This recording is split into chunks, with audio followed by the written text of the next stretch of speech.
Let's go. I wake up to a little bit of drool on my pillow, feel like it's gonna be a bad day. Yeah, I'm tired of shit, and the coffee ain't hit yet, damn, ain't that great. I don't wanna go to work, cause my boss is a jerk, and I'm not even that paid. I need a change in my life, cause I don't feel alive, and there's nothing that makes me happy. Hold my beer for a minute, I'm about to quit my job, cash in for a ticket. I'm going on a trip and I don't plan to visit. I'm gonna stay there till I feel like I'm winning, and this is just the beginning. I need a big change, help me feel like living. I need a big swing, home runs I'm hitting, and I'll never look back, moving on till I get it all. And we all got dreams, we all want things, but what you gonna do for it? How you gonna move for it? What you gonna be? And do you believe you can do anything? But what you gonna do for it? How you gonna move for it? What you gonna be?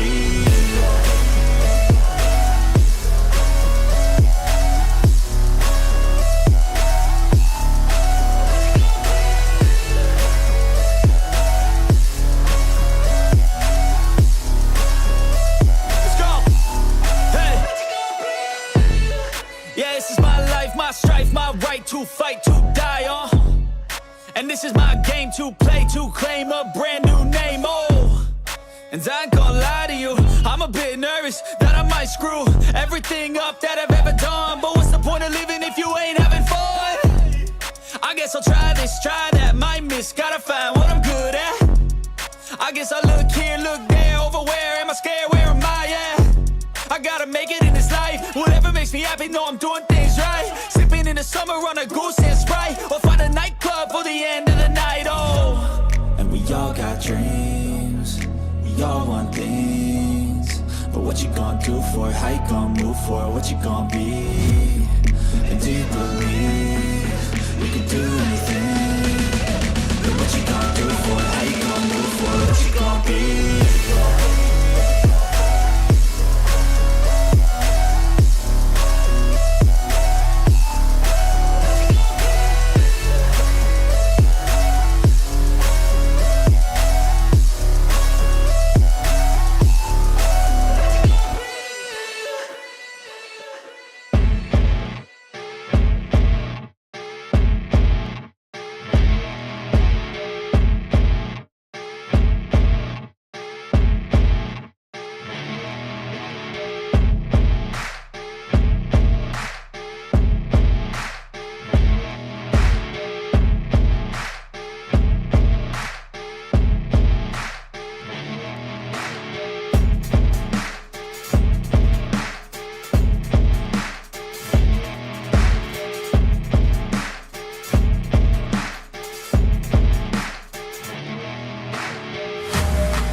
So instinctive and so passionate. Every word I move so descriptive like an adjective. I got a vendetta against people who patented being negative when you should be getting after it.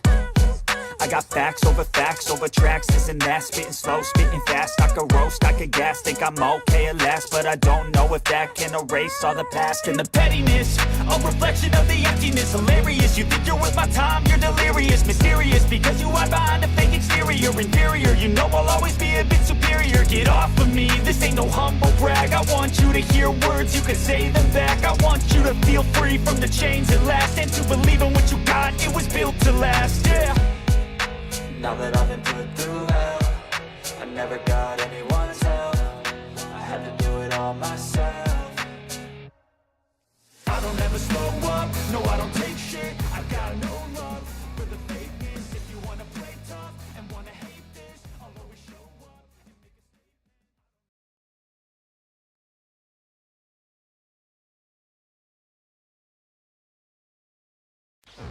a statement. And now, Mike's thoughts. It is time to get something off my chest, and that is the Icy Hot Bowl. We're sitting here in 2025, and somehow the headline for Thursday Night Football is Aaron Rodgers versus Joe Flacco. Are you kidding me? This ain't this time machine. This is supposed to be modern NFL. Look, I respect the greatness. I respect the longevity, but let's start pretending like this is some type of feel-good story for the old guys. Nah, this is what happens when teams desperate situation cling on the past instead of building for the future. Rodgers out here talking about consistency and investing into your body. Bro, you're 41. You're not 25. The Steelers didn't bring you in just because they think you're the future. They brought you in because they can squeeze one more miracle out of you. Same with Joe Flacco. This man has been traded, benched, retired, unretired, benched, retired, and somehow he's still starting NFL games. Mike Tomlin even said himself he was shocked that the Browns traded for Joe Flacco to a division rival. And you know what? He should be. Because now we're watching 40-year-old journeyman go toe-to-toe with the 41-year-old legend. And everyone's acting like it's vintage Brady versus Breeze. It's not. This is the Icy Hot Bowl with Ben Gay on the sideline, ready to be put in. You want to call the Icy Hot Bowl? Fine, but let's be real. This game is more about stubborn pride than football dominance. Rodgers wants to prove he's still got it. Flacco just still trying to, he belongs in the league. And both of them, they're representing a league at last of a dying breed. The pocket passer with cannons who refuse to hang it up. So yes, I will watch it. We all will watch it. Not because it's elite quarterback play, because it's crazy to see these dudes that are old enough for AARP memberships still slinking in their prime time. Respect to both of them for lasting as long as this like as I have, but the league has moved on. This ain't a quarterback duel. This is a retirement home scrimmage. The future's here. It's running in circles around these old gunslingers. And let's just be honest, it's a sad, sad story. But in the end, cue that intro. Are you ready for the best damn NFL show on the planet? Man Hour Nation, rise up. Which one is it? This one? Yeah, hey, let's go. Hitting that gridiron, we going hard, we running the plays. You know the vibe, only the strong survive. Gotta keep your head in the game. Talking NFL, uncut, straight raw. Steady bringing that sauce. We about to take off. Get it hype, this man, our sport talk. Yeah, from the quarterback to the lineman. Everybody bringing heat. You don't really want to try them. Hey, who gon' win? It's a battle of the giants. This show is the flyest. Nobody can deny it. This is Man Hour. Sport Talk. Man Hour. Sport Talk. What team you reppin'? We keep it interesting. Who caught another down? Who got that interception? This is Man Hour. Sport Talk. Man Hour. Sport Talk. What team you reppin'? We keep it interesting. Who caught another down? Who got that interception? Let's go. What is up, Man Hour Nation? And welcome to Man Hour NFL Talk, your go-to spot for live, raw, uncut NFL talk. And I'm so glad you're with us here today. Before we jump into today's action, guys, head over to manhourradio.com. That's where you can find the extension merchandise, the blogs, and everything that's happening with the Man Hour NFL show. If you're walking the Man Hour, guys, that is the spot to do it. But make sure you hit the like button, hit the share button, and of course, subscribe to your never miss a live interactive show. That's the easiest way to stay plugged with us all season long. But if you want the full Man Hour experience, become a Pigskin Pundit. That is our members-only community where you get free entry into all the weekly NFL giveaways, merchandise, and a bonus live streams that only our Pigskin Pundits get. So if you're all about that next level access, guys, join the squad today. And remember, this is a live interactive show, so drop your thoughts, drop your opinions, and drop your hottest of the takes down below. I want to hear from you and your thoughts today. But before we get too carried away in the show, we got to welcome the man, the myth, the legend, the CEO of the Pigskin Pundits. We got the old man River in the chat. Says, what up, bud? What is up, old man River? What is up? What is up? What is up, guys? Old Man River has started a GoFundMe page because he is a Las Vegas Raiders fan and, of course, a Detroit Lions fan. And the Kansas City Chiefs beat the Lions on Sunday. They're going to beat the Las Vegas Raiders on Sunday. So he's going to need a new TV after he beats the crap out of all those teams because he's going to whoop that ass, baby. I'm just kidding. But welcome to Old Man River. Thank you for tuning in today as well. And then we got the man, the myth, the legend, Mr. Mellow Mike is in this action. The Texans are ready to cook some birds on Monday Night Football, baby. Seahawks going to be smoked turkeys. Slow it down, baby. Mellow Mike, you need to stop sleeping on the Seattle Seahawks. You need to stop sleeping on the Seattle Seahawks. The Seahawks are the real deal. They went toe-to-toe with the Jaguars on Sunday. They have sneaked into my top 10 of the NFL power rankings. And you know what? The Texans are, what's the word I'm looking for? Oh, yeah, they're overrated, overhyped, and they still suck. So it is what it is. But, hey, this is your team, so you represent the team any way you want. And he says, I caught that. Texans are overrated. Buck, week by week, we'll claw our way back. Like Goldberg said, you're next, Seattle. Hey, you can be next all you want. Next up there in the losing battle, I will drop subtle jabs about the Houston Texans all night long, Mellow-like. So make sure you stay tuned because they will be dropping left and they'll be dropping right. And at the end of the show, I'll be coming through your throat, baby. But speaking of coming through your throat, a team that is not coming through your throats right now, a team that is kind of treading water, a team that's a sinking ship, a team is like, Jack, save me, or Rose, save me from the they suck right now. They suck, and that is the one and only Bills Mafia. And we got to talk Bills Mafia. Guys, the Buffalo Bill has officially hit their bye week going into week 7, but instead of cruising at a 6-0 like everybody thought they was going to be, they're licking their wounds after 2 straight losses. And Coach Sean McDermott said it to his team, we got to start from ground zero after the bye week. Let that sink in, ladies and gentlemen. Ground zero. After a 4-0 start, guys, the Buffalo Bills were supposed to be one of the hottest teams. Matter of fact, they were the hottest team in the AFC. Josh Allen, the reigning MVP. The defense looked elite. The offense was clicking. And then a bing, bada, boom, back-to-back losses, baby. Capped off by an ugly 24-14 defeat to the Atlanta Falcons on Monday Night Football. Sean McDermott didn't sugarcoat a thing. He said the effort was not good enough over and over again. And honestly, guys, he is flat out right. The Buffalo Bills gave up 335 yards in the first half alone. That's the most they've surrendered in the first half since 2001. And most of that came off of just 2 guys, Bijan Robertson and Drake London, who combined for almost 300 yards before halftime. The defense looked lost at best, confused and outmatched at best. They were terrible, but we got to give them a little bit of credit. They did tighten up in the second half. Like Atlanta only scored a field goal the rest of the way out, but by that point, the game was over. McDermott said they need to get back to the fundamentals, and that's the truth. Because when your defense, one of the best units in football, looks sloppy, it's not a scheme issue, it's a discipline issue, it's an effort issue at the end of the day. And discipline starts at the top, a.k.a. Sean McDermott. And then there's Josh Allen, Mr. MVP himself, the reigning MVP. He went 15 for 26 for 180 yards, 2 touchdowns, and 2 interceptions. And on top of that, he was sacked 4 times. And he was pressured nearly on half of his dropbacks. 47% of them, according to Next Gen Stats. That's not sustainable. That's not winning football. That's not MVP level football. Allen was blitzed on 56% of his dropbacks, the highest rate he's faced since 2021, and it showed. The Falcons came in after him hard. The Buffalo's offensive line looked like they were on roller skates all night long. And even Josh Allen admitted they've got to get better. I've got to get better. But this just isn't on him. Protection, a.k.a. the offensive line, was awful. They were terrible. The play calling was shaky, and when your MVP quarterback is taking as many hits, something's broken in your system. Now, I get it. Injuries, right? Injuries. And then you pile on the injuries and pile on some more injuries, and then you pile on some more injuries. This is a case of, hey, we're supposed to lose.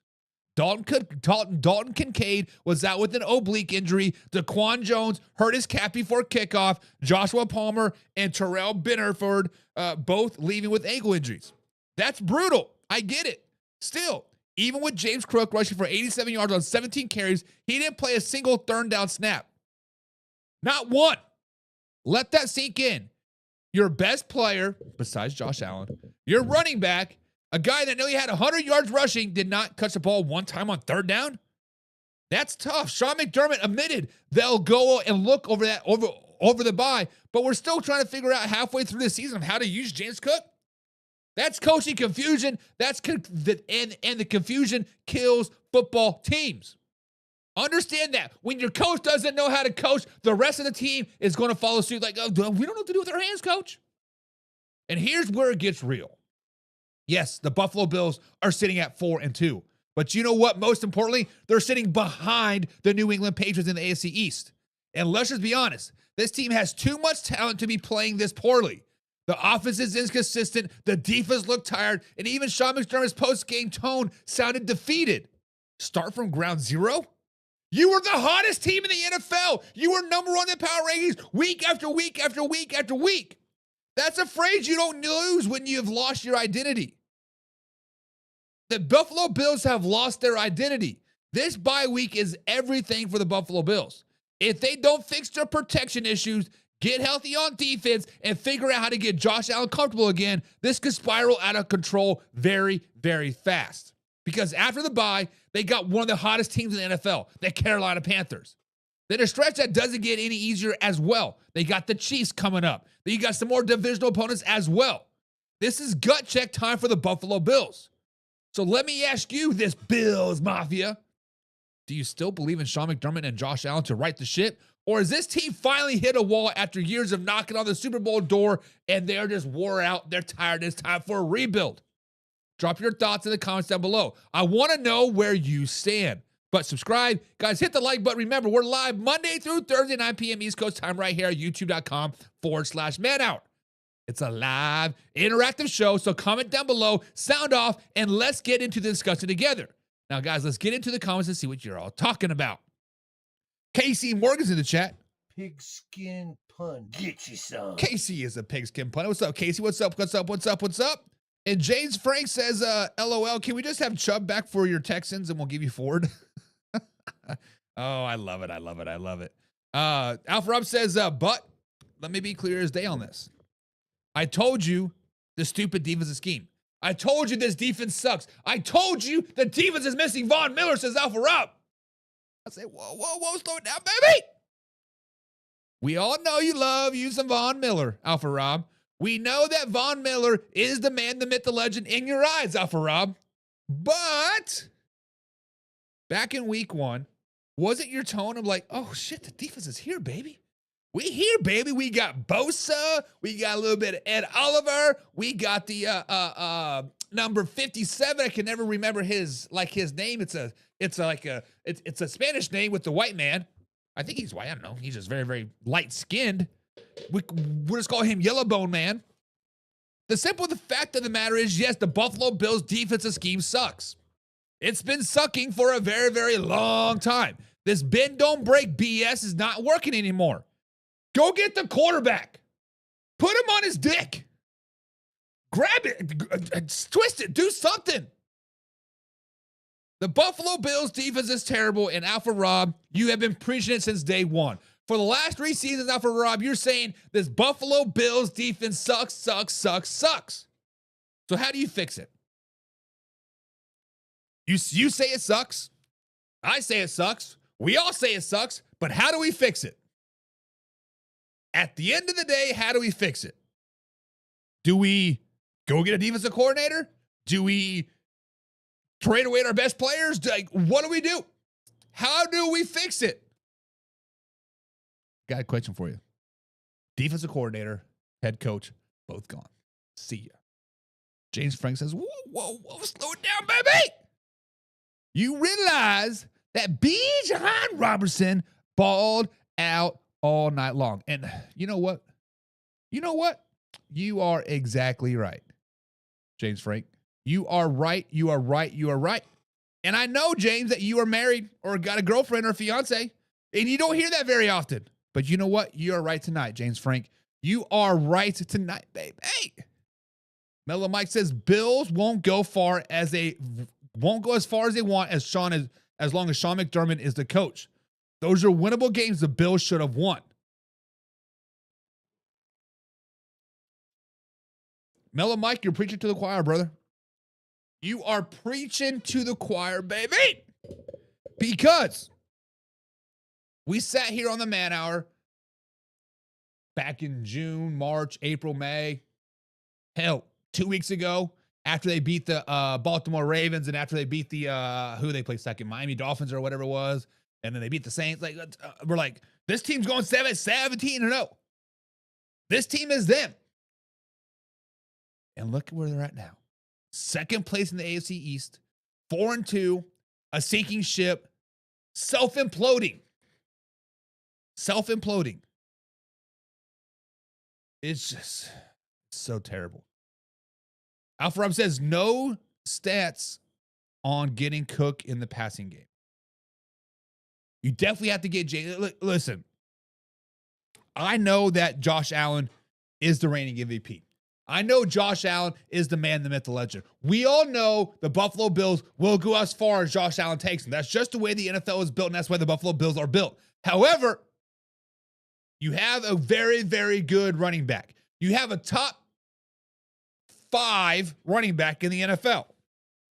I'm trying to think of who is better. We got Saquon. We got Kyron Williams. We got potentially Derrick Henry still. Potentially, I want to put that very, very loosely, potentially Derrick Henry. We got Rico balling out. You can maybe put a Cam Skibido up there, but maybe not quite yet. But James Cook is a top 5 running back in the NFL, and not a touch on third down? Not a single touch on third down? You have to get him involved on third down. I don't care if it's a screen pass. I don't care if it's a draw. Get the ball in his hands on third down every once in a while. And they're also not getting Knox involved as well. That was what was... okay, Alpha Rob, first of all, pause. We all loved Dalton Kincaid and Knox duo last year. The two-headed monster. I thought this two-headed monster would become the number 1 threat besides James Cook in the running game, but their number 1 receiver was going to become a two-head monster threat. But now Dalton Kincaid is out, and you're not utilizing Knox. That's piss-poor play calling. That is piss-poor play calling. Get your best guys the ball. And Dalton Knox is one of your best players. Dalton Kincaid is one of your best players. Yes, I know he was injured. James Cook, one of your best players. Get them the freaking ball. Stop making Josh Allen play Superman ball in the regular season. Mellow Mike says, I heard Mahomes got caught making out with the rest again in Detroit. That's okay. A win's a win, baby. A win is a win. And Old Man River says, let me be crystal clear on this. He says, the Buffalo Bills bottom may have fell out. The Buffalo Bills may be at rock bottom. The Buffalo Bills may not be getting any worse, but they're still going to win the AFC East. They're still going to roll through the AFC East at 15-2. Old Man River has faith in the Buffalo Bills, and honestly, a lot of us should, because we're getting ready to talk about the Miami Dolphins here in Overreaction Tuesday. They suck. We getting ready to talk about the New England Patriots here on Overreaction Tuesday. They overrated. We getting ready to talk about the New York Football Jets on this Overreaction Tuesday because they suck as well. The point of the matter is the AFC East is weak. The point of the matter is the Buffalo Bills can go 9-8 for the rest of the season and still get first place in the AFC East. That's how bad the AFC East was. Yes, the Miami Dolphins, the New England Patriots are doing a little something. Yes, the Miami Dolphins might be doing a little something. The truth of the matter is the Buffalo Bills are going to win the East, and I agree. I agree. And James Frank says, look for them to come out of the bye week on fire, baby. If they want to get rid of McDermott, I know a team I need of a coach. James Frank says, fire Sean McDermott. He'll be hired within 30 minutes for his Cleveland Browns. Probably not. Wrong. Mellow Mike says, Bills' investment in injury-prone Bosa was a head-scratcher. The name you were looking for is E.J. Espina. Yes, that guy. He's a freaking dog. Every time I watch him, he jumps off the page at me. He jumps off the film. Am I saying that right? Espina? I normally watch with the game's shut off, like the sound off. just because like my kids like to talk to me and have conversations in the middle of the game. So I just like to shut the sound off, just so I can enjoy the game, enjoy the kids, that kind of thing. So I don't get to catch a lot of the names. Alpha Rob says you can't fix it's McDermott's scheme. He's not bringing in the DC with a different scheme. I guess it's time to fire Sean McDermott. I guess it's time to put Sean McDermott on the hot seat along with Kevin Stefanski, along with John Harbaugh, along with Aaron Glenn. All on the hot seat. Bills can always go higher. Bill Callahan or Brian Callahan heard he ain't got attached to anyone at the moment. That's tough. We're going to talk about that tonight as well. Alpha Rob says the Bills should embarrass the Panthers that beat the Falcons 30-0.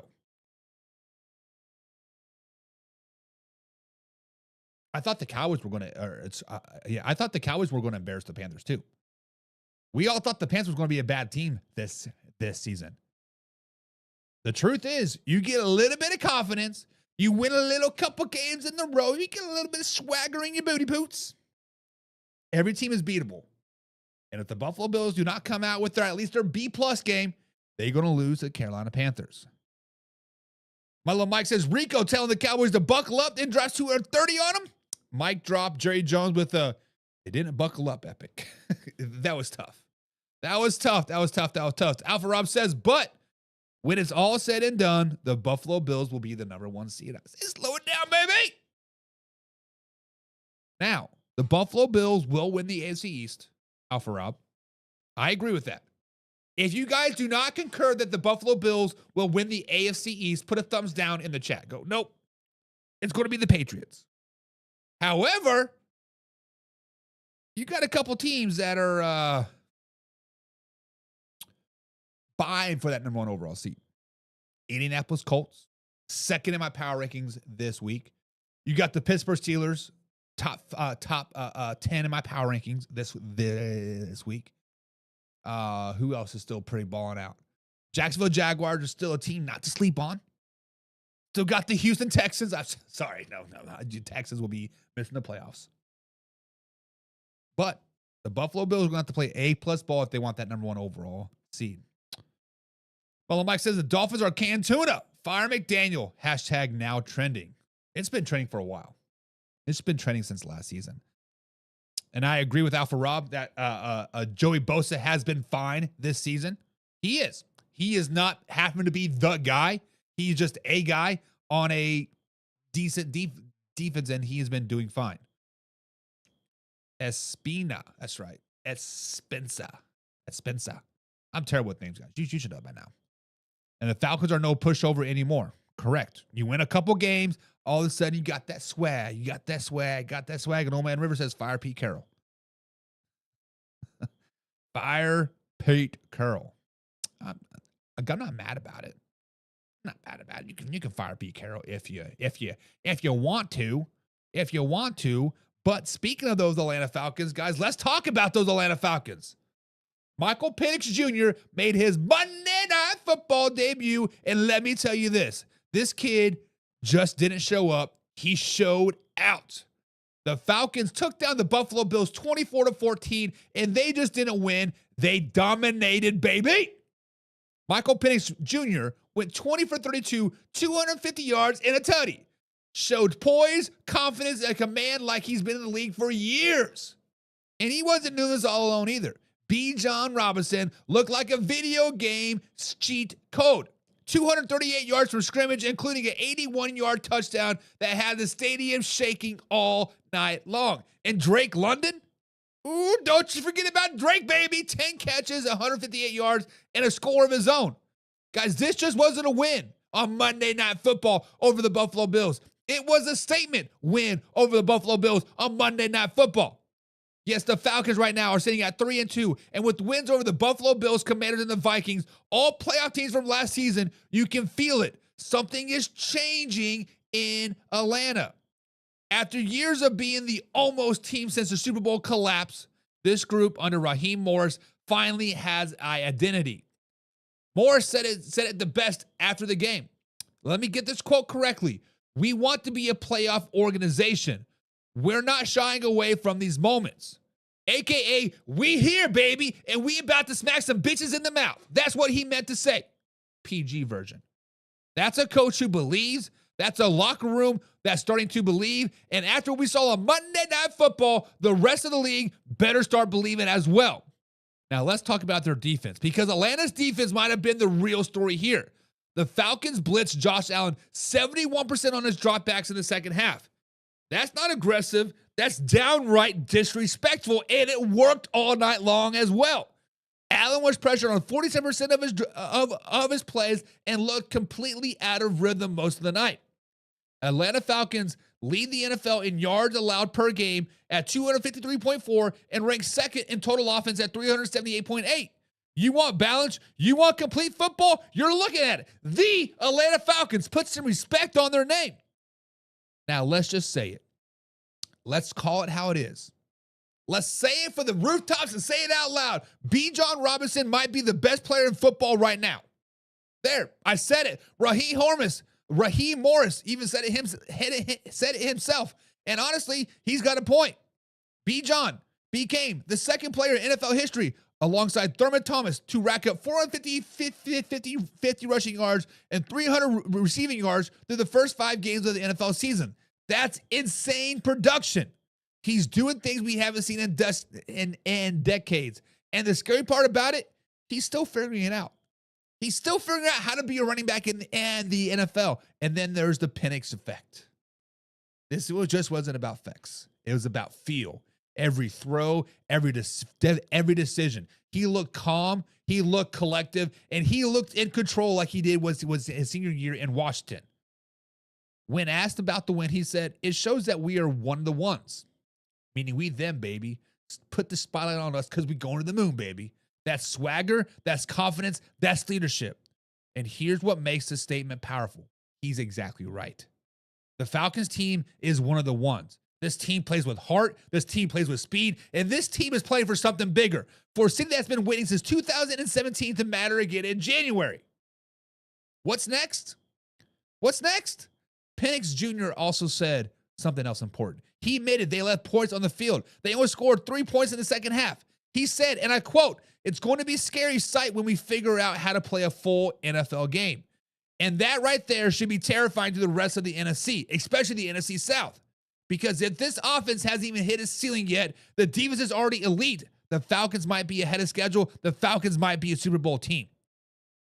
So guys, here is my thought on the Atlanta Falcons. The Falcons are officially legit. Michael Penix Jr. is officially legit. Bijan Robinson is officially legit. And if Bijan Robinson looking like the best player in the NFL, Raheem Morris's play calling is perfect, shots down the field, and Drake London finally stepping in that wide receiver one role, this team feels different. This team feels complete. This team feels dominant. So I got to ask you guys this question. Are the Falcons officially a playoff contender in the NFC? Or do you think this is just an early season hot streak, much like the Colts, that are bound to cool off? Drop your thoughts in the comments. I want to hear from you, and I want to hear your thoughts about Michael Penix Jr. and this Atlanta Falcons squad.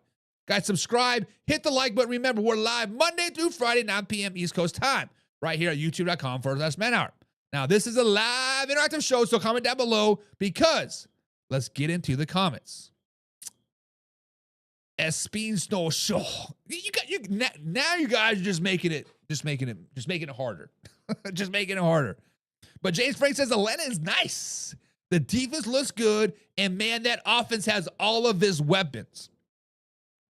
James Frank, let's flash back to June-ish, right? When we all kind of agreed that Travis Kelce is kind of on his last leg. Last season, last big hoorah, last push to the last ring, right? And I said, if the Atlanta Falcons do not figure it out now, as in this year, they need to trade Kyle Pitts. They need to trade London. They need to trade Bijan Robinson and do a complete rebuild. Boy, all right. Boy, am I eating some crow right now. Maybe not eating crow, but definitely eating my words, right? Because this team is a real deal.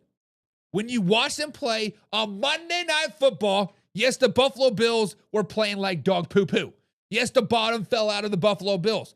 But much like the Philadelphia Eagles, guys, the Buffalo Bills is still one of the best teams in football. Better than the Buffalo Bills are still them. That's what I'm saying. And the Atlanta Falcons went toe to toe with them and punched them in the mouth repetitively. Pop, pop, pop, pop, pop, pop. I think even if the Buffalo Bills played one of their best games of the season, still think the Falcons would have came out on top. And Darcy says, "Man Hour, are you available?" I'm not available during football season, buddy. That's just the way it is. I'm not taking away from my kids at 8 o'clock at night. It's just, you got to wait till after football season. Once high school season is over, then we can talk about being on your show. Mellow Mike says, "How does the reigning MVP get shook by them dirty birds?" Simple. The Bills don't blow you out. They're very beatable. Allen still chokes after all these years. Tough but true. Tough but true. Will Wilson says, "You're a troll and you're a clown for not having the Chiefs top 10. I have them as the number 1 team in the NFL. I don't think you're a Chiefs fan." Will, as you are referring to my NFL power rankings, I wanted to put the Kansas City Chiefs up there. I really, truly did. I wanted to jump on the bandwagon, drop the Philadelphia Eagles out of the top 10, drop the Buffalo Bills out of the top 10, slide in the Kansas City Chiefs, slide in the Seahawks, slide in the, who else do I want to slide in there? The New England Patriots. But I was like, slow it down, baby. I said slow it down because I like when the Chiefs are the underdogs. I like when the Chiefs are the underdogs and they're playing to prove a point. Much like Darcy said here, 0 penalties. Suck a dick. The point of the matter is the Kansas City Chiefs played a complete football game versus the Detroit Lions. They had penalties. The Lions just didn't accept any of them. So it is what it is. And it's not the Lions over the Falcons. You're right. The Lions are going to be ready to lose 3 in a row. Sorry, Darcy. It is what it is. Wednesday with Gary Stills. I will be busy on Wednesday. We are prepping for the playoffs. Playoffs start this Friday for us, buddy. Alpha Rob says they're still a 9-8 team, meaning the Atlanta Falcons. So, Alpha Rob, when you say the Falcons are still a 9-8 team, let's look at their schedule moving forward. Because if I remember correctly, I don't have the schedule updated here for week 7 up on the overlays yet. But if I remember correctly, they have a pretty favorable schedule moving forward. So let's go over here to manhourradio.com, pull up the schedule. Now, they do play the 49ers on Sunday Night Football this week at Candlelight Stadium or Levi Stadium. That's going to be a battle. Let's just call it. This will be a true test point for the Atlanta Falcons moving forward. But then they play the Dolphins. Trash. That is a gimme win. Then they're at the Patriots. That's no gimme. They play the Colts. That's no gimme. They play the Panthers. That's no gimme either. However, they play the Saints. They play the Jets. Seahawks. No gimme. Buccaneers. No gimme. And then they play the Cardinals. And then the Saints again. And then the Rams to round out the season. So right now they're a 3-win team. We add those 5 gimmies. You're sitting at 8-9. So if they can do one upset win versus the Colts overseas, potentially over the Patriots in Patriots, if they can beat the Buccaneers, which they have done, the Buccaneers already beat them once this season. 10, 11 wins is very, very, very, very, very real for the Buccaneers, or sorry, for the Atlanta Falcons. If they can just beat the 49ers, so those 5 gimmies, give me 8. So we're looking at 10 or 11. So we're looking at 3 of these 3 wins from these teams I'm getting ready to list. The 49ers, Patriots, Colts, Panthers, Seahawks, Buccaneers, Rams. So if they can win 3 of those 7, any of those 3, they're a 10, 11 win team. I think they can beat the Colts. I think they can beat the 49ers, with the 49ers injuries getting deeper and deeper and deeper. And I think they can beat the Panthers. There's your 3 wins. There's your three wins. So I think they're at least a 10, 11 win team, and they're a playoff team. They're a playoff team. Mellow Mike says, Buck is a realist. No, the Chiefs ain't going to the Super Bowl this year. Damn, a 2-year drought. We went to the Super Bowl last year. But I am a realist. I am a realist that I think the Kansas City Chiefs are a little bit behind schedule. Actually, I take that back. They are actually above schedule because I had them as a 2-4 team going into this Week 7 Raiders game. I had them as a 2-win team, beating the Jaguars, beating the Giants. I was not expecting the Ravens to be shit. I was not expecting to beat the Detroit Lions. Definitely wasn't expecting to beat the Chargers or the Eagles. So yeah, like I am a realist. However, when the Kansas City Chiefs are the underdogs, when the Kansas City Chiefs are overlooked, flashback to 2020 when they traded away Tyreek Hill. Oh, they're done. The dynasty's over. Yada yada yada. Yeah, look what happened. We dem, baby. We dem. And Darcy says clipped at 37 minutes. What was clipped? Me speaking the facts. That's what was clipped. It is what it is. All right, guys, but we got to talk about one of the craziest Monday Night Football finishes all season long. That's because out of nowhere, Jake Moody, a guy who wasn't even on the active roster this morning on Monday Night Football, walks into Soldier Field and becomes a hero in Chicago. That's right. The Jake Moody kicked the game-winning field goal for the Chicago Bears to beat the Washington Commanders on Monday Night Football. 7 hours. That is how long it took Jake Moody from being on the active roster before kicking a 38-yard game-winning field goal as time expired to beat the Washington Commanders 25-24. 7 hours. That's movie script stuff, right? Moody got the call up from the practice squad because their kicker, Santos, was dealing with a thigh injury. The Bears said he wasn't feeling right, and so Coach Ben Johnson made the call, next man up. And Moody delivered in the biggest moments of his life. This kid's story is wild. He started for the San Francisco 49ers, the same team that drafted him in the 3rd round last year, got cut after week 1 after missing a couple kicks, bounced in Chicago's practice squad, and now he's out there hitting walk-offs under the lights. Talk about a redemption tour. He went 4 for 5 on the night, drilling kicks from 47, 48, 41 before nailing the game winner with 3 seconds left on the clock. And oh, by the way, it was raining, it was windy, and it was cold. This dude was out there steady as a vet, winning the game for a team that he barely knows. The reaction on the field said is all. His teammates mobbed him. They literally carried him off the field. Moody said a couple days ago, I didn't even know I was playing. To get lifted by my teammates, it's an amazing feeling. And here's the funny part. Bears running back DeAndre Swift admitted during the game he introduced himself to Moody on the sideline. He said, first time I spoken to him. Didn't know when he found out he was like he was playing, but I'm proud of him. So the man kicks a game winner for a team where half of the roster didn't even know his first name. You can't make that stuff up. Speaking of DeAndre Swift, finally DeAndre Swift, after a quiet start to the season, he exploded for 175 yards from scrimmage and a touchdown, including a 55-yard catch and run that completely flipped the momentum in the 4th quarter. That's the Swift that Chicago thought they were getting. That's the weapon that takes pressure off of Caleb Williams.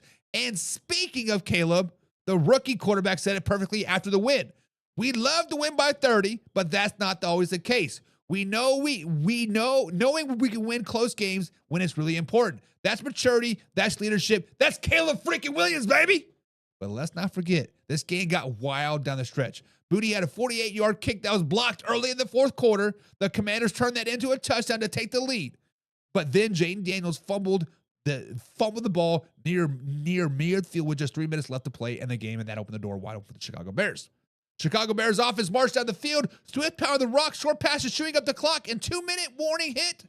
Moody's face popped on the Jumbotron, warming up for the biggest kick of his career. Cold-blooded, and he drilled it. But here's where things get a little bit interesting, guys. The Bears are sitting at 3-2.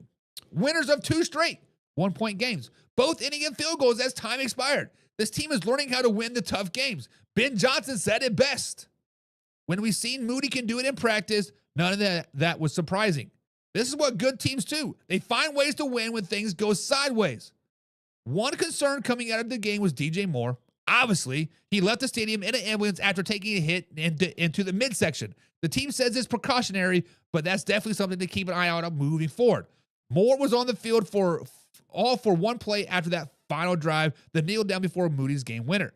That's got to respect the toughness. Now, Jake's Moody story is what makes the NFL great. 1 week you're cut, the next week you're a hero. He didn't blink, he didn't hesitate. He just went out there and delivered. If that's not a spark for the Chicago Bears, I don't know what is. But guys, here's the question for you guys tonight. Is the moment the Chicago Bears, has their season officially turned around? Are they officially a playoff-bound team now? Are they officially in Super Bowl conversation? Or is this one magical night that fade away by the next week's loss? Guys, drop your thoughts in the comments down below because I want to hear from you. I want to hear from you, Bears fans, and the Commanders fans. You can chime in as well because the Commander season is over, baby. Subscribe, hit the like button, and remember, guys, we're live Monday through Thursday, 9 p.m. East Coast time right here at youtube.com/manhour. This is a live interactive show, so comment down below. Sound off because your takes might just make it on today's show. Let's get into the comments and discuss your thoughts. Ice Plays says hi. Cover the camera for a Lamar edit. Yep, Lamar Jackson's edit is him taking a poop and grabbing his hamstring because he's still hurt. Darcy says, I'm your Huckleberry. That's weird. Laura Johnson, the chat, she's a pigskin pun it. Pigskin pun. Get you some. What's up, Laura? What's up? Great take, says Darcy. Okay. Thank you for that. I appreciate it. Will also says, I am with you on the Chiefs being underdogs. I apologize for the comments I made for those comments I made about Juju and Branch. I never meant to say that about them is not truly how I feel. It's just trash talk, buddy. I don't care. It is what it is. Darcy says that's a Swift that was injured. So Darcy, guys, if you guys do not know Darcy, he is a Detroit Lions fan, and he had DeAndre Swift on his team for 2 years before you guys traded him. 3 years, I can't remember. But DeAndre Swift was never living up to that hype. And in Chicago, he wasn't living up to the hype because Darcy is saying that he was injured. Now that he's healthy, you are seeing what a 100% DeAndre Swift can do. And if that is true, if DeAndre Swift can stay 100% healthy, guys, the Chicago Bears are a playoff team. If DeAndre Swift can stay 100% healthy and Caleb Williams can still manage the game and Jake Moody can kick some kicks, even though Santos is out, we'll see what happens with Santos and Moody, whatever, yada. But if they can stay 100% healthy, if DJ Moore can come back 100% healthy, the Chicago Bears are a legit playoff team. But we need to slow it down, baby, because it is October 14th, 2025 at 9:47 p.m. here on the East Coast time. And if you guys flip into your Man Hour Bible, and if you go to chapter 12, chapter 4, paragraph 12, it says, thou not trust the Chicago Bears until December.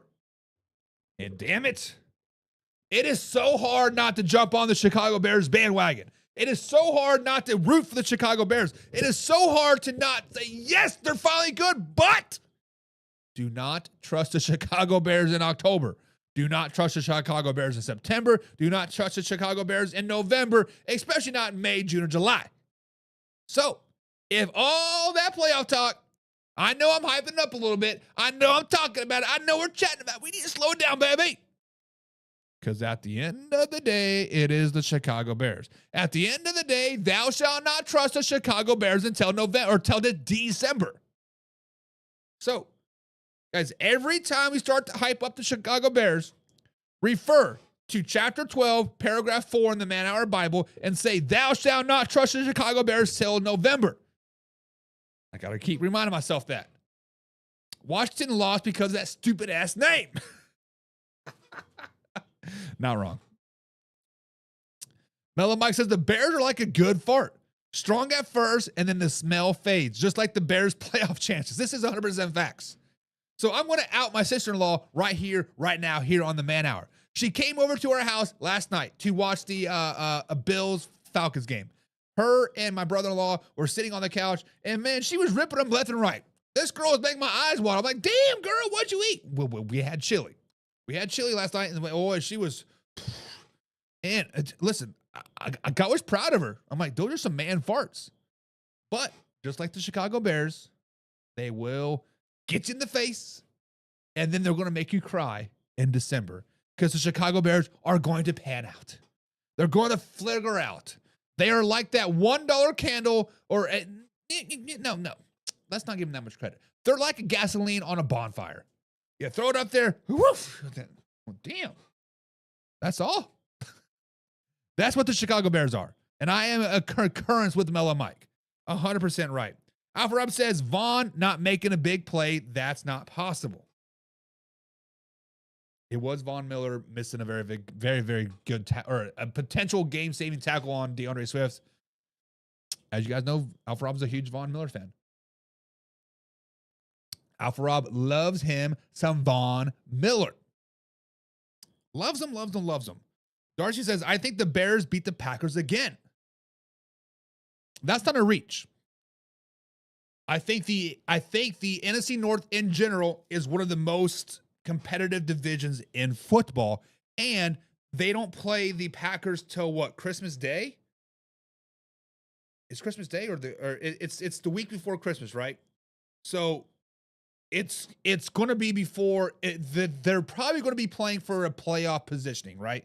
Winner takes all type of situation, meaning the winner takes that wild card spot at the 7th seed into the playoffs. Because all the Green Bay Packers hype needs to slow it down, baby. Y'all need to slow down that the Green Bay Packers hype right now, because they're a 500 team. That's just it is what it is. It is what it is at the end of the day. But yes, it would not shock me one bit if the Chicago Bears do beat the Green Bay Packers. Darcy, I am with you on that 100%. But guys, it is time.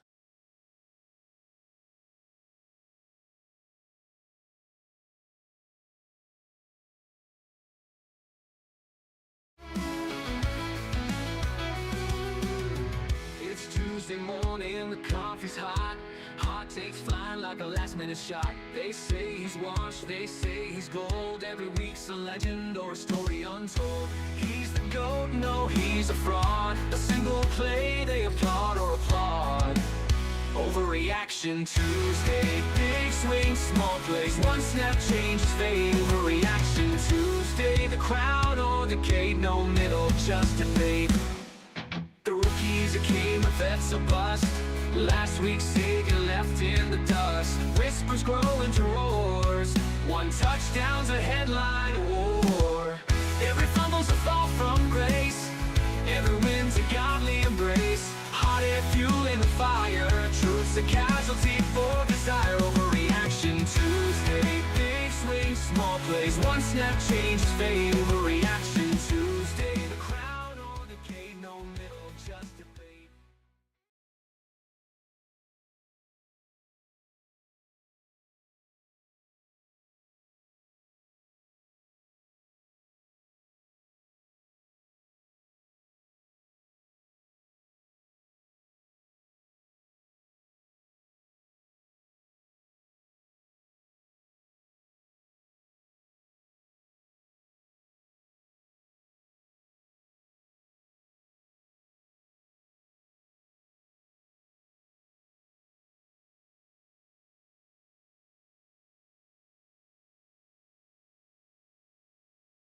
Give me a freaking break at the end of the day, guys, because let's get straight into this. The NFL suspends Brian Branch 1-game suspension for a unsportsmanlike conduct with a little post-game shove. Meanwhile, you guys taking heads off mid-play and walking with the fine that could buy a dinner at Applebee's. Give me a break at the end of the day. This is the same league that preaches protect your players, sportsmanship matters, and all that PR fluff. And then they throw the book at a 20-year-old safety who's baited J.J. Smith's future. Come on, man. He was baited 100%. Branch didn't hit him with this helmet. Didn't throw a punch. He gave him a quick, get out of my face tap. And suddenly the NFL acts like the man stormed the Capitol. Guys, let's just be real. Juju walked up to Branch first.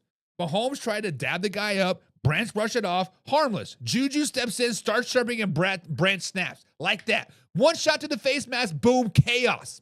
It's football. Its emotions run high. And you're coming off a 30-17 loss on the road against a Super Bowl team. And you're getting bullied all game long. Even Branch said it himself. They're trying to bully me out there. I should have never did it. It was childish. That's accountability. That's maturity. But apparently, owning up to your mistakes isn't enough anymore. You got to sit down a week and lose a paycheck. Guys, here's my overreaction. The NFL hates the Detroit Lions.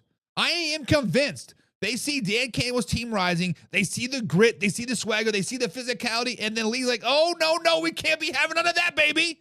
You can't have the Motor City turning into a powerhouse. So what do? They find Brian Branch. Against the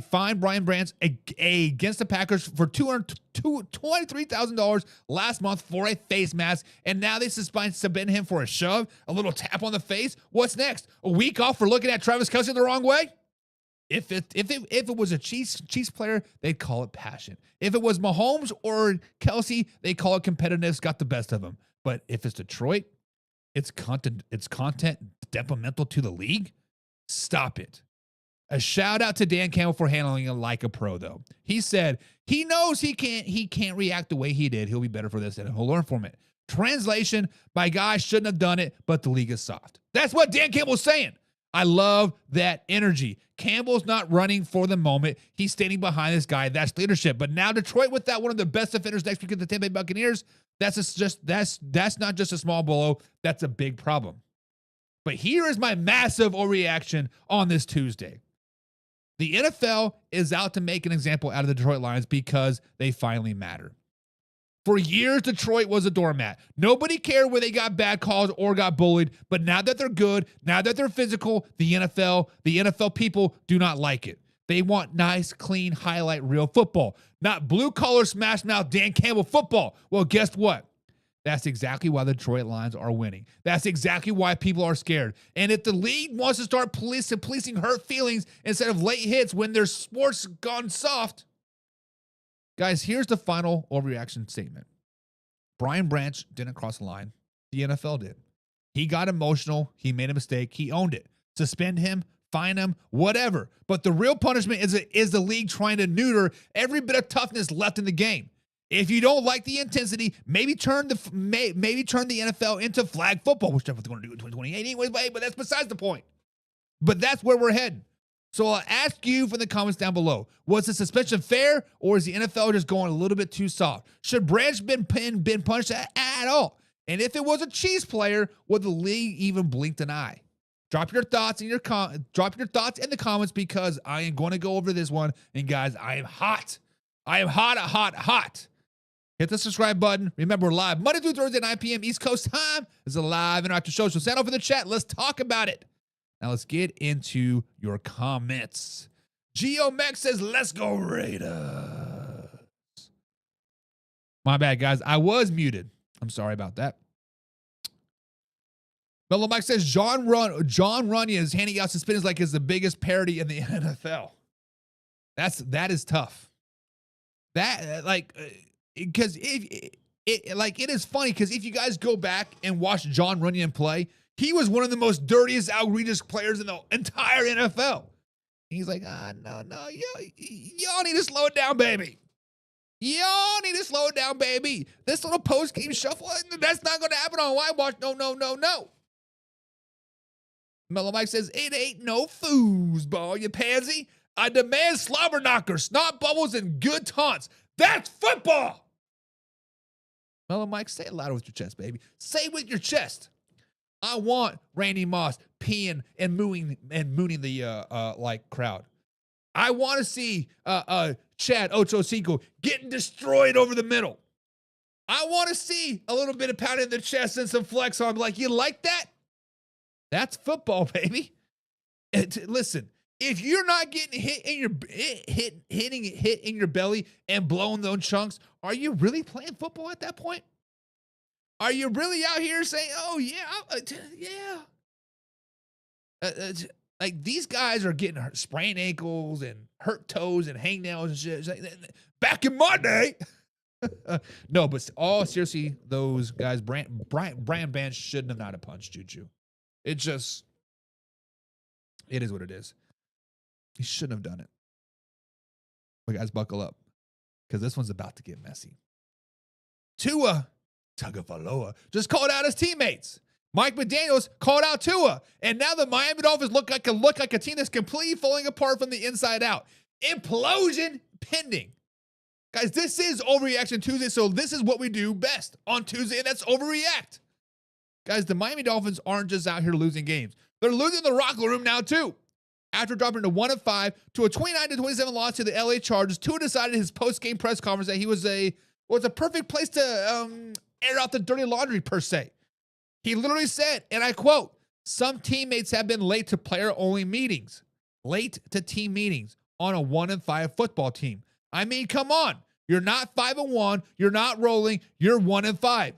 Circling the drain in the AFC, and guys are showing up late to meetings?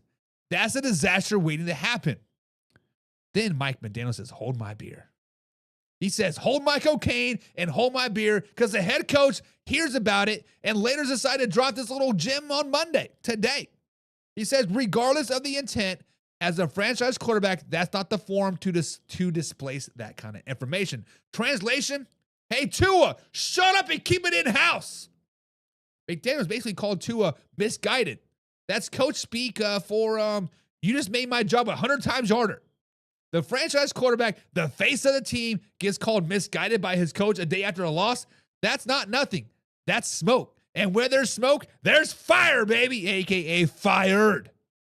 Now, Mike McDaniel tried to downplay. He says Tua comments were just player-organized film sessions, not official team meetings.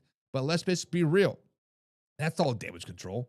You don't walk back a statement like that unless it's caused waves in the locker room. And trust me, it did. When your offensive lineman, Aaron Brewer, and Patrick Paul tells reporters we are keeping that in-house, that is code for, yeah, it's bad and we're not touching it. This isn't leadership, it's strictly dysfunctional. Guys, here's the overreaction. The Miami Dolphins are imploding, and Tua just lit the fuse. This isn't about being 1-5. It's about a quarterback publicly questioning his teammates' effort and head coach calling him out for it. That's a locker room divided. That's players starting to tune each other out. That's the beginning of the end. And it's wild because just last season, this team was supposed to be the next big thing, the AFC powerhouse. Tua's finally healthy. McDaniel was a genius. Tyreek Hill was talking about 2,000 yards. And now the Dolphins can't even show up to meetings on time. That's not elite football. That's not even high school football. That is elementary pee-wee squad football. McDaniel said it himself. Heavy is the crown of being a franchise quarterback. Yeah, no kidding. But when you wear that crown, you got to lead the right way. And airing your team's dirty laundry out after a loss isn't leadership, Tua. It's finger pointing. You can't preach accountability and then blast your teammates on live TV. You're the quarterback. You are the standard. If you guys are late, handle it behind closed doors. Don't hand it to the national media for a soap opera on a silver platter. And now, what's the fallout? McDaniel's trying to hold the team together, saying, we got a lot of things to worry about, and not one of them is those comments. Yeah, Mike, it isn't. Because you're 1-5. Everything becomes those comments. Everything becomes, can you beat a winning team? Everything can be, are you going to have a job next week after you lose to the Cleveland Browns? You can't lose games and lose unity at the same time. This is how the season spirals out of control. And right now, it looks like this one is already spinning out of control. Guys, here's the official overreaction take on Tuesday. The Dolphins season is over. Not mathematically, but emotionally. They are checked out. When your quarterback's frustrated, your coach is calling him out, and the team's pointing fingers after 6 games, that's a wrap. You can't fix chemistry with play calling. You can't repair trust with the game plan. Miami is done. So I got to ask you guys, who is in the wrong here? Was Tua right to hold his teammates accountable publicly, or did Mike McDaniel do the right thing by putting his quarterback in check? Because from where I'm sitting, it feels like it's the beginning of the end in Miami for both of those guys. Guys, drop your thoughts in the comments, you guys. So this one's going to get divided for Dolphins fans, I'm sure. Hit the like button. Hit the subscribe button. Guys, remember, we're live Monday through Thursday at 9 p.m. East Coast time. Now, this is a live interactive show, so sound off below. Let's get into the comments. Now, Mike says, McDaniel's coming in as a visitor wearing order-taking Burger King cashier near you. AKA Mike McDaniels is getting fired. Mellow Mike, you're not wrong. Because didn't Tua just sign to an extension earlier this season? Was it 3 years, some odd $1 million? Like he got his $10 bills, y'all, right? Tua's not going anywhere. The odd man out is going to be Mike McDaniels. The odd man out is going to be Mike McDaniels. Understand that, Mike. So you better do all the damage control you can, because you're going to be the next Brian Flores. Like, you might as well just tank. We can get a first overall pick. But Will says, we'll slow it down, baby. Everybody makes mistakes. Will, where was the mistake? This was a clear, calculated, thought-out process by Tua. So in my years of playing football at levels that I played at, you go through media training of like how to answer questions, how to deflect, how to steer around the answer to say what you want to say without answering their questions, right? You also are prepared to, hey, this is what they're going to talk about. This is what you need to say, whatever, yada, yada, yada. Tua came in there with a plan. Tua being a quarterback, hell, wasn't his dad? Well, no, it was Jalen Hurts' dad. But Tua has been a face of his high school team, face of his college team, faces of his NFL team. He knows how to handle the media. He knows what he is doing. Tua is a very, very smart individual. Most NFL people are very, very smart. They've had that media training. There was no mistakes made by Tua at all. Tua knew what he was doing. Just like Franklin from Penn State knows what he's doing. Getting paid $50 million to sit on his couch. Hey, Tua's like, cut me. It's guaranteed $1 bills, yo. Guaranteed $1 bills. He knew no mistakes were made. Mellow Mike says, Brian Flores actually won games with less talented team. Let's not get crazy now. Let's not get crazy. It was the Major League thing, right? They had the big old cutout poster of their owner. I don't know who their owner is. And they were stripping off, hey, we get six wins. We get to see us long. Oh, yeah, baby. That's what they were doing. That is what they were doing. But guys, the quiet, composed, ever calculated Mike Tomlin, one of the most classiest football coaches in the NFL, just broke character and torched the Cleveland Browns. And you know what that means, guys? It's Overreaction Tuesday, baby! And my overreaction to this is simple. The Browns just made the dumbest trade of the decade for Joe Flacco. Trading away Joe Flacco to the Bengals was dumb. Mike Tomlin, a guy who most never calls out other teams, basically looked at the Browns and said, what in the world are y'all doing? And you know what? He's right. Cleveland traded Joe Flacco, their opening day starter, the guy they trusted enough to lead their season to a division rival, the Cincinnati Bengals, for a 2026 fifth-round pick. A fifth-round pick 2 years from now? Like, what? Or next year's draft, right? That's not a trade. That's a donation. Cleveland just handed the Cincinnati a quarterback with a rocket arm, 16 years of experience in the AFC North, while they sit back with two rookies and hope for the best. Tomlin said it perfectly. It was shocking to me, he says. Andrew Berry must be a lot smarter than me, because it doesn't make sense to trade a quarterback you believe into a division opponent that's hurting in that area. That's just not a quote. That is a dagger. That is a machete saying, you like that? Tomlin basically called Andrew Berry, the Browns GM, out for helping the enemy. And here's the kicker. Tomlin wasn't even trying to stir the plot. He was genuinely baffled. You can hear it in his voice. This is the guy who never criticizes anyone publicly, and even he couldn't believe how stupid that move was. So let's crank it up a little bit. The Browns have officially handed the Bears new life in the AFC North. You think I'm exaggerating? Because I'm not. Joe Burrow's out. Jake Browning was throwing ducks. Cincinnati offense was dead on the water. Then Cleveland swoops and says, hey, you guys need a veteran quarterback? We got one lying around. You want him for a future pick? Cool. Take him. Get out of here. What are we doing, Cleveland? You don't give a rival experience. You give them problems. Let's not miss the context here. The Steelers just beat the Browns 23-9 on Sunday. They're sitting at 4-1. And now 3 days later, Tomlin's prepping to face off the the Cincinnati Bengals with Joe Flacco at quarterback. So yeah, he's got a reason to be ticked because Cleveland might have just made his division rival even tougher overnight. It's not like Flacco is some washed-up relic either. Last week in his first start in Cincinnati, he threw for 219 yards, 2 touchdowns and 0 interception, and posted his best QBR of the season. The man looked comfortable, dangerous. Tomlin saw it too. He said he could throw the football. He's always been able to throw the football. That's coach speak for, thanks a lot, Cleveland. You just made my life harder. Now, Browns fans, I know what you're going to say. We're rebuilding. We got Dylan Gabriel. We got Shador Sanders. We don't need a 40-year-old quarterback. Shut up. That's fine. But trade him out of the division. Send him to the NFC. Ship him off to Denver. Send him to Mars if you don't have to. Just not to Cincinnati because you are now in a situation where the Bengals get stability at quarterback while you're rolling to back-to-back rookies and hoping it works out. That's not team building. That's sabotage. The division is brutal as well. Tomlin knows it. Harbaugh knows it. And apparently the Browns forgot it. You don't hand your rivals ammo. You don't let battle-tested veterans like Joe Flacco walk across the street and put the enemy's colors on. This is like trading your best knight to the castle next door before a war. And you can bet Tomlin is using this as motivation.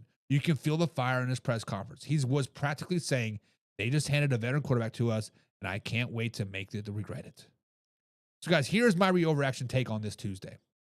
The Browns just gift wrapped Joe Flacco to the Bengals, and it's going to come back and haunt them.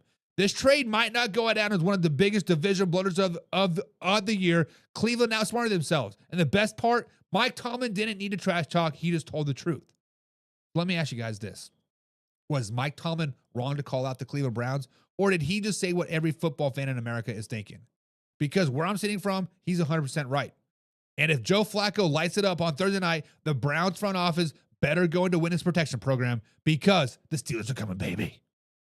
Drop your thoughts in the comments down below, guys. I want to hear from you. I want to hear your overreaction takes on this Tuesday. Hit the subscribe button, guys. Hit the like button. Remember, we're live Monday through Thursday at 9 p.m. East Coast time. Mike Tomlin says, y'all dumb as hell.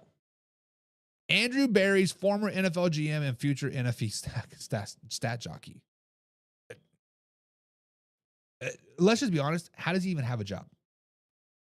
How does he have a job? And ESPN loves the has-been washed-up GMs, Tannenbaum and Berry, which is why ESPN has bins all over and sold out to Disney.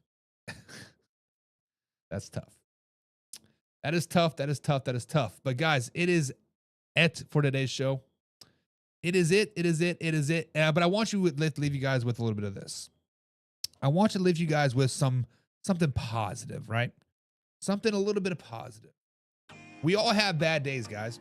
We all have days where nothing clicks. The passes don't land. You spill your coffee. The plans fall apart. And it feels like the world's out to get you. That's life. It's okay to have a bad day. It's okay to feel tired, frustrated, or even defeated. That's a part of being a human. But here's the thing. You can't stay there. You can't build a home in your bad day. You can visit it, feel it, acknowledge it, but then you got to pack your bags and move on. Because every minute you spend stuck in something wrong is stolen for a minute, you can still roll right on. The most successful people, the toughest fighters, the ones who truly go, they're not the ones who never fall down. They're the ones that refuse to stay down. They shake it off, they learn from it, they show up again tomorrow ready to swing. So if today wasn't your best day, that's fine. Own it, but don't let it own you. Reset, refocus, because tomorrow's a new chance to raise higher. Guys, yesterday for me on the Man Hour was a bad day. Monday was a bad day. Today was a lot better.